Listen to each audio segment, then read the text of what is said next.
at ang kaarawan po ni Pangulo Aquino ay hindi niya ginawang excuse para po lumiban sa trabaho. Isa po sa kanyang kabalikan sa trabaho ay ang pinuno po ng Presidential Communications Operations Office Secretary Sunny Coloma na ngayon po ay makakapanayam natin ng live mula sa Palasyo ng Malacanang. Magandang tanghali po sa inyo, Secretary Coloma.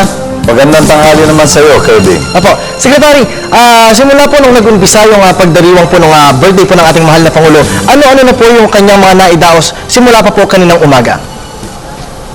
Ordinary working day ito para sa ating Pangulo sapagkat nais niyang ito ng kanyang pansin sa lahat ng mga mahalagang inaalala niya at inaasikaso para maisulong ang kanyang mga programa sa reforma. No? So, it's just another working day for the President.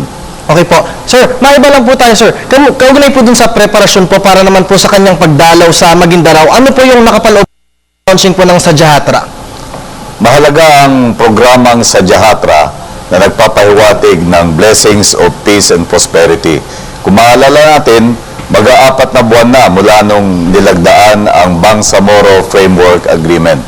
At kailangan magpakita ng konkretong patunay na ang ating pamahalaan ay porsigido at determinadong isulong ang mga programa na magpapabuti sa kabuhayan ng ating mga kapatid sa sinasakop ng Bangsamoro. Kaya't sa tatlong larangan po, kalusugan, edukasyon at pangkabuhayan, maglulunsad ng mga konkretong programa para sa kanilang kapakanan. Okay po. Sir, any update naman po tungkol po dun sa sitwasyon sa Patikulat Basilan, kaugnay pa rin po ng sagupaan po ng ASG at ng ROG MNLF po? Patuloy pong tinututukan niya ng ating sandatahang lakas at Philippine National Police.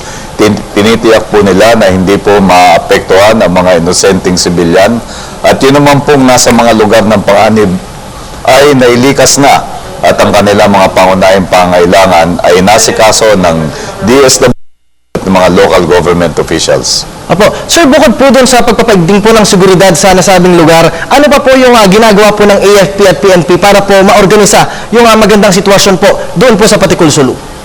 Ang AFP po ay kabalikat din dito sa peace process. No? Kaya habang ginagawa nila yung kanilang law enforcement and peacekeeping activities, hindi po nawawala sa kanilang agenda yung pagiging partner nila doon sa bayanihang isinasagawa para magbagong tatag sa mga lugar ng Bangsamoro at sa bapang bahagi ng Mindanao.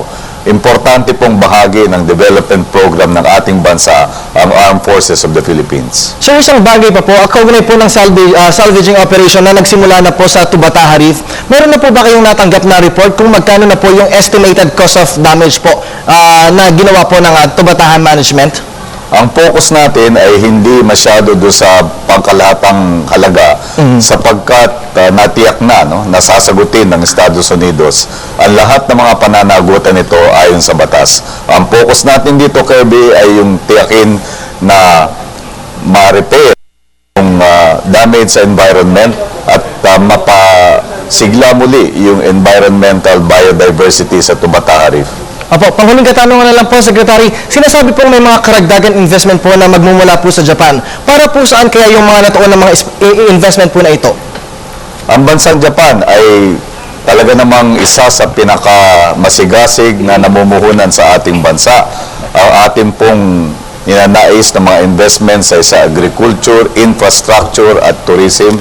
Palagay ko, maglalaan din sila ng mga importanteng proyekto sa tatlong sektor na yan at sa iba pang sektor kung saan sila ay masigla ng lumalahok sa ekonomiya ng ating bansa.